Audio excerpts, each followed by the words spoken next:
Bismillahirrahmanirrahim. Ini adalah sebuah video untuk pertemuan pertama pada mata kuliah sistem terintegrasi. Untuk kali ini saya akan bahas mengenai pengenalan dan ruang lingkup dari sistem terintegrasi. Pertama-tama akan saya bahas yaitu mengenai deskripsi sistem terintegrasi. Deskripsi ini adalah sebuah ruang lingkup apa yang akan kita bahas di dalam sistem terintegrasi kali ini. Sistem terintegrasi di sini adalah sebuah konsep untuk bagaimana kita merencanakan dan mengelola sumber daya organisasi.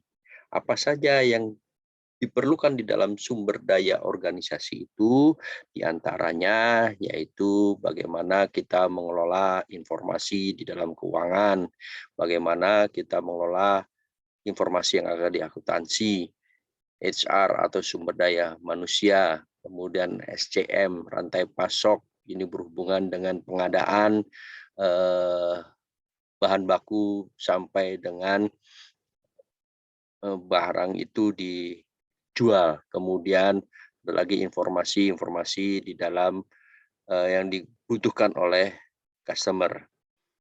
Di dalam sistem terintegrasi di sini adalah kita berbasis kepada ruang lingkup yang saling berhubungan secara fungsional di dalam organisasi. Jadi kalau kita bicara nantinya kita akan bicara masalah basis data, kita juga akan bicara masalah aplikasi apa saja, termasuk di dalamnya adalah interface yang akan melakukan relasi di dalam sistem terintegrasi ini. Jadi kalau kita lihat sistem terintegrasi ini tidak hanya atau tidak bisa diwakili oleh organisasi. Sistem terintegrasi ini akan menggambarkan sebuah proses bisnis secara umum dalam satu corporate. Jadi kalau kita bicara sistem terintegrasi, maka kita bicaranya adalah satu corporate, tidak bisa per modul atau pecahan-pecahan dari sistem-sistem yang tadi sudah saya bahas di depan. Ini adalah sistem terintegrasi. Kalau kita melihat tujuan dan peranan dari sistem terintegrasi dalam organisasi adalah untuk mengkoordinir, seperti tadi saya sudah katakan bahwa kita tidak bisa bicara satu modul, kita tidak bicara organisasinya, tapi yang kita bicarakan adalah sistem atau proses bisnis yang terjadi. Kalau kita bicara masalah sistem terintegrasi secara software, maka sistem terintegrasi itu adalah memiliki tujuan, yaitu yang pertama adalah otomatisasi dan integrasi dari banyak proses bisnis. Yang kedua adalah membagi database secara umum dan praktek bisnis melalui sistem. Yang ketiga adalah menghasilkan informasi yang real time. Karena ini ada proses relasi, pastinya kita butuhkan sebuah informasi yang real time. Yang terakhir adalah memungkinkan sebuah proses transaksi dan kegiatan perencanaan secara terintegrasi.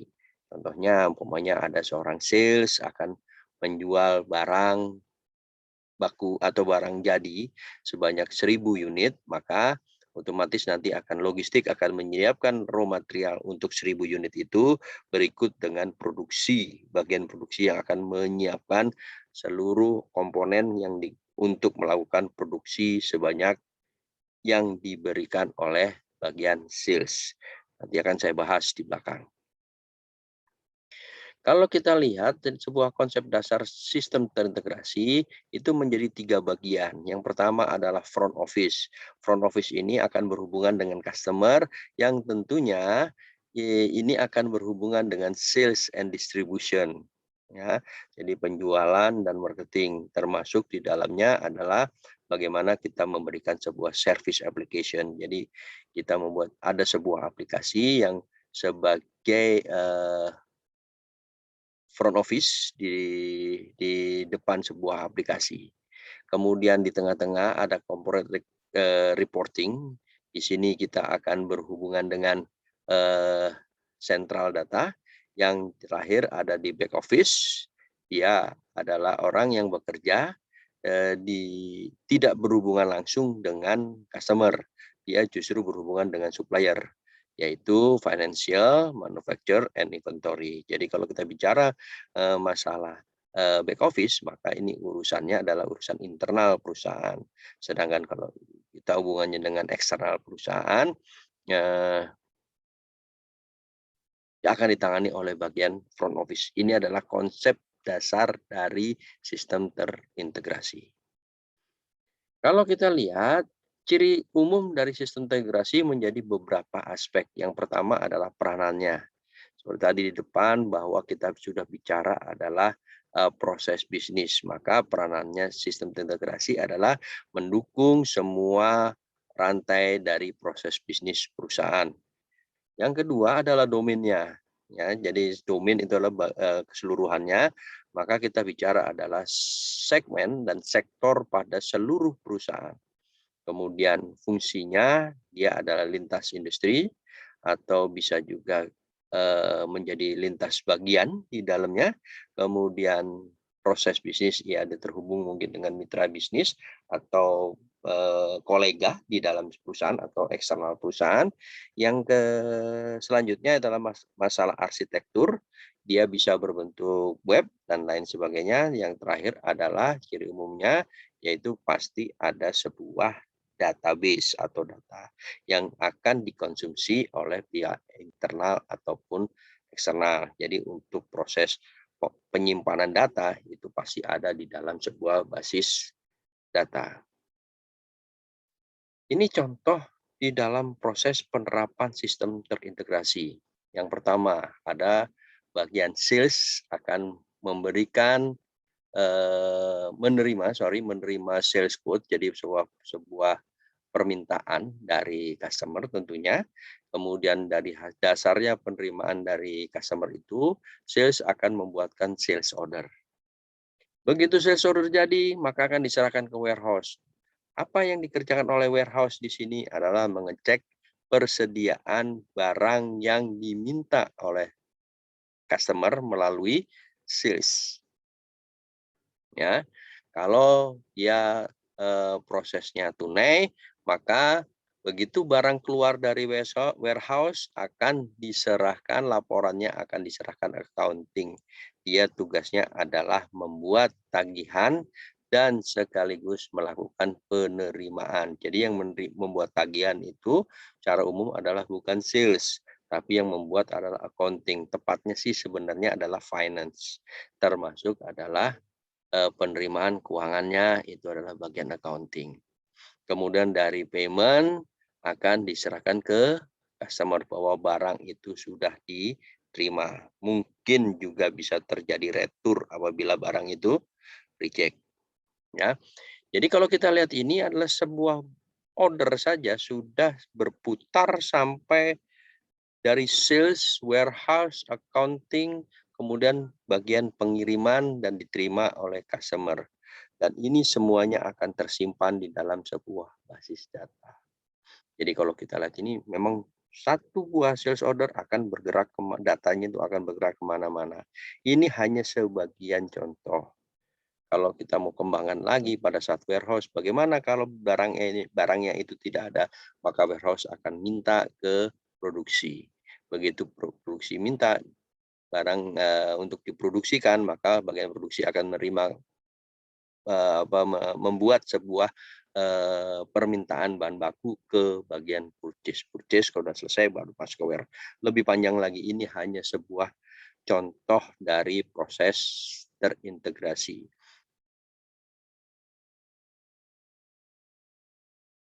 Kalau kita lihat bentuk atau bentuk dari sistem integrasi, tadi di depan sudah saya kasih contoh cirinya. Sekarang adalah kita akan membentuk sebuah sistem integrasi. Sistem integrasi itu sangat bergantung kepada bisnis proses.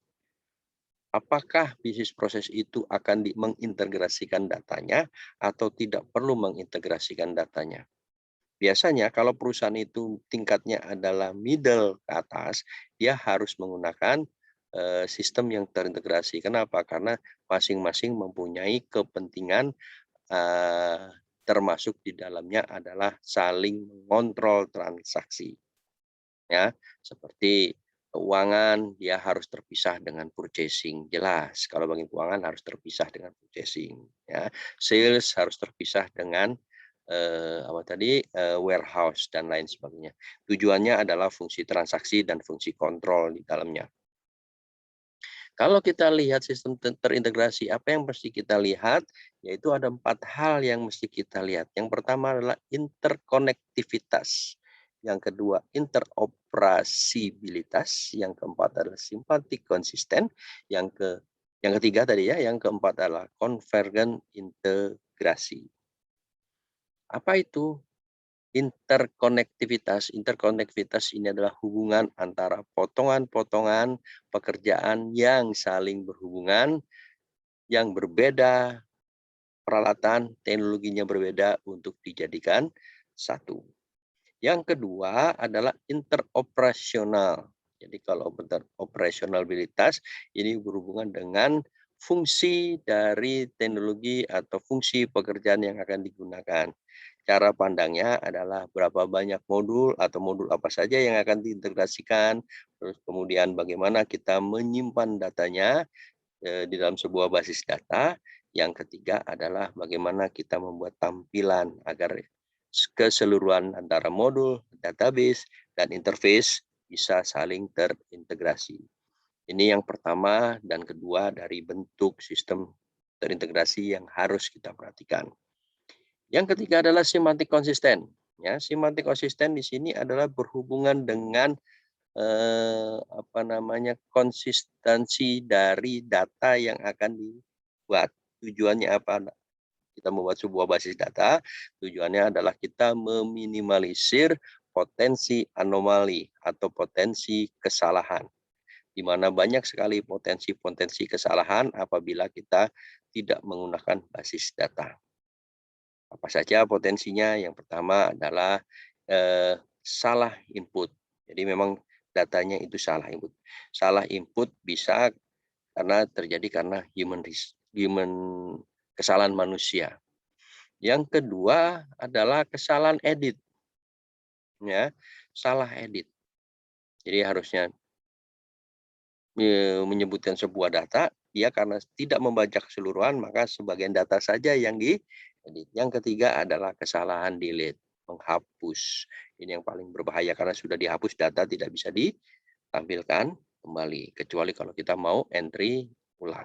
Jadi inilah potensi-potensi di dalam sebuah basis data. Ini hubungannya dengan simantik konsisten.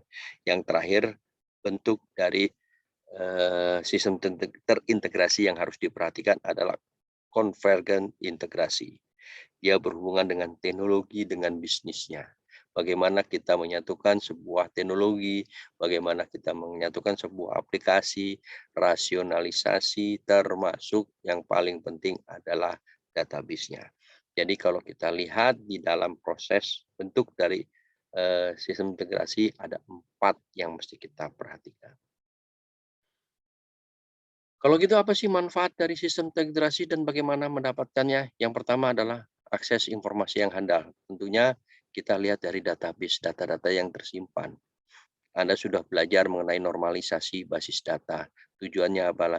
Tujuannya apa kita melakukan normalisasi basis data? Yaitu kita menghindari redundansi data ganda. Kalau ada redundansi data ganda, kemungkinan informasi itu akan juga ganda. Yang kedua adalah menghindari duplikasi. Ini tadi sudah katakan redundansi data masih berhubungan dengan database. Yang ketiga adalah mempercepat waktu proses. Tujuannya adalah efektivitas dan efisiensi sebuah sebuah proses. Yang kedua, yang selanjutnya adalah mengurangi biaya. Ya, dengan adanya sistem informasi maka mengurangi biaya setidaknya adalah mengurangi biaya tenaga kerja. Bukan berarti kita ngurangi, tapi biaya tenaga kerja yang tadi mungkin butuh lembur pekerjaan, kemudian butuh hire orang, kita sudah tidak perlu lagi. Yang selanjutnya adalah kemudahan adaptasi, karena sistem sudah dibuat, maka akan sesuai dengan proses bisnisnya. Mau buka cabang baru, tinggal install dan dijalankan. Yang selanjutnya adalah meningkatkan skalabilitas, yaitu mudah di-custom, bersifat modular dan mudah di-custom. Selanjutnya adalah kemudahan pemeliharaan, pengembangan global, yang terakhir adalah e-commerce, dikembangkan menjadi e-commerce. Ini hubungannya dengan bisnis secara online dan tentunya kultur dari kolaborasi dari setiap personel di dalam organisasi tersebut. Kalau kita lihat realitas dari mitos sistem integrasi, banyak sekali mitos-mitosnya. Yang pertama adalah sistem integrasi adalah murni teknis, murni masalah teknis. Faktanya bukan hanya murni masalah teknis. Maknanya adalah bagaimana kita mengaplikasikan data. Jadi bukan teknis. Jadi bagaimana kita melakukan normalisasi sebuah data, bagaimana kita merelasikan sebuah data. Itu yang terpenting di dalam sistem terintegrasi. Kemudian bagaimana kita melakukan komunikasi, bagaimana kita melakukan proses bisnis, termasuk di dalamnya adalah mengelola dan mengefisienkan sebuah informasi di dalam teknologi yang kompetitif keuntungan. Artinya dia berbasis kepada keuntungan perusahaan. Jadi bukan hanya teknis, tapi ada hal lain yang mesti kita perhatikan. Mitos yang kedua di dalam penerapan sistem terintegrasi adalah sebagai drive organisasi atau pendorong organisasi proses bisnis untuk melakukan rekayasa ulang. Faktanya bergantung kepada proses bisnis. Sistem informasi bersifat fleksibel, memang benar. Sistem informasi bersifat fleksibel. Tapi kalau proses bisnis itu selalu dirubah, maka sistem akan sulit untuk dilakukan pengembangan. Meskipun ada proses rekayasa ulang. Begitu kita melakukan rekayasa ulang, maka sistem itu akan berubah. Begitu sistem berubah, tentunya akan identik dengan cost, akan identik dengan biaya yang akan dikeluarkan. Ini mitos-mitos di dalam proses penggunaan sistem integrasi. Mitos yang lain, yaitu sistem proyek integrasi dapat menjadi atau dilakukan tanpa spesial proyek pengelolaan. Realisasinya adalah kemana sistem integrasi untuk proyek besar memiliki kompleksitas dan memiliki risiko. Jadi kita membuat sebuah sistem nggak bisa tanpa spesial. Artinya spesial project nggak bisa. Kita harus membuat itu secara keseluruhan dan kita melihat organisasi itu sebagai proses bisnis yang saling berhubungan. Di dalamnya pasti ada kompleksitasnya dan memiliki banyak risiko. Yang terakhir di dalam mitos ini adalah integrator sistem dan integrasi perusahaan sifatnya unik. Faktanya gimana? Kalau bilang, oh, membuat sistem tergantung proses bisnisnya. Benar, itu sifatnya unik. Tapi kuncinya adalah bagaimana kita mengintegrasikan, melihat ketergantungan antar satu dengan yang lain di dalam sebuah proses bisnis. Belum tentu sistem itu dapat langsung digunakan, dapat langsung diintegrasikan secara menyeluruh. Kenapa? Karena banyak sekali halangan. Nanti di belakang akan saya jelaskan halangan di dalam penerapan sebuah sistem terintegrasi. Nah, ini masalah di dalam bagaimana kita mengintegrasikan. Yang pertama adalah banyak berbeda aplikasi. Kebiasaan aplikasi, aplikasi accounting, aplikasi warehouse, aplikasi produksi, itu akan berbeda-beda. Karena kalau mau kita satukan susah. Kan gitu. Masalah integrasi kadang-kadang kita juga warisan. Perusahaan lebih lama dibangun dibanding dengan sistemnya. Perusahaan lama dibangun dan sudah bisa berdiri lama, tahu-tahu perusahaan akan menerapkan sebuah sistem. Ini agak sulit dikembangkan. Yang terakhir adalah dikemas menjadi satu kan gitu. Dikemas itu maksudnya begini, berhubungan dengan warisan. Begitu sistem itu dilaksanakan, maka akan berhubungan dengan sumber daya manusia, berhubungan dengan teknologi yang dipakai secara bersamaan. Itulah adalah masalah integrasi yang pertama, dan hubungannya dengan aplikasi. Yang kedua adalah beberapa platform, ya. Jadi dasar dari sebuah aplikasi. Accounting dengan logistik sudah beda. Accounting dengan, produksi, prosesnya juga akan beda. Yang selanjutnya adalah beberapa database. Kalau memang database itu terpecah, kemungkinan akan kesulitan. Terjadi transaksi yang prosesor jadinya ada beberapa transaksi yang berbeda, pengakuannya berbeda. Seperti barang, penjualan barang. Kalau bagi logistik atau bagi sales, begitu dia melakukan penjualan barang, maka dianggap sebagai omset. Tapi accounting belum. Ya, barang itu sampai diterima, maka diterima oleh customer, maka itulah omset perusahaan. Sekarang bagaimana dengan barang yang jauh dikirimnya? Ya, selama barang itu belum nyampe ke customer, oleh accounting belum dianggap sebagai omset. Ya. Yang selanjutnya adalah beberapa data masukan, berbeda data masukan ini jadi masalah atau beberapa perbedaan data dari masukan. Ini juga masalah dari integrasi. Termasuk versi datanya seperti apa. Perbedaan tipe data, size data itu akan bermasalah. Yang terakhir adalah tidak compatible business data. Ini termasuk di dalamnya. Karena masing-masing bagian mempunyai pengertian yang berbeda. Ini adalah masalah-masalah dari proses yang terintegrasi. Tetapi kecenderungan masalah terintegrasi bisa muncul, kalau tadi banyak saya mau persempit, muncul karena pertama adalah meningkatkan adopsi kemasan aplikasi. Ya, kita mencoba untuk memperkecil, tapi itu akan jadi masalah. Kita pakai aplikasi apakah bisa langsung memecahkan masalah? Belum tentu. Ya, ada lagi proses pada sistem yang lama selalu menjadi dasar pengembangan. Ya, ini hubungannya tadi yang di depan ada warisan, sudah kebiasaan orang, itu dasar adalah pengembangan. Terkadang warisan itu hubungannya dengan kebijakan, itu yang berbeda.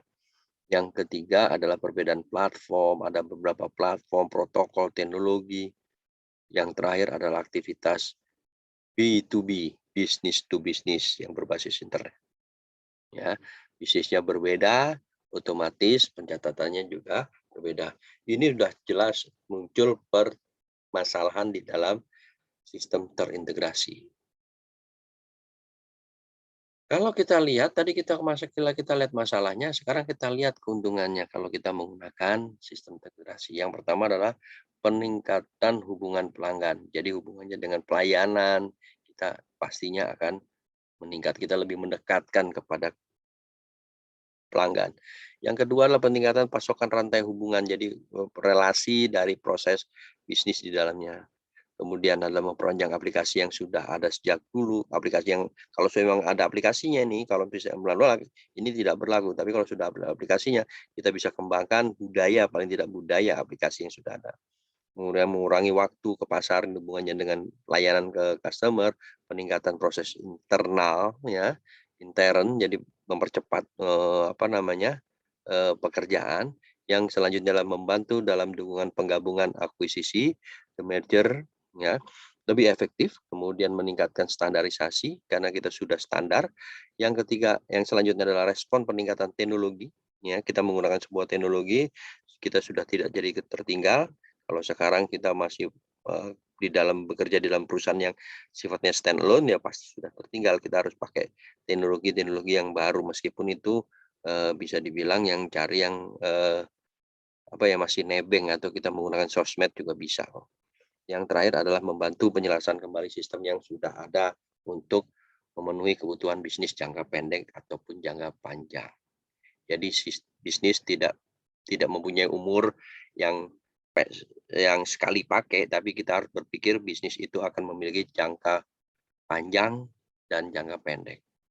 Jadi strateginya jangka pendek, kita lihat umurnya adalah jangka panjang. Kalau kita lihat hambatannya juga ada. Yang pertama adalah kompleksitas arsitektur organisasi. Apalagi perusahaan yang sudah lama berjalan, tentunya organisasi itu sudah terlanjur besar. Bagaimana kita mengurangi?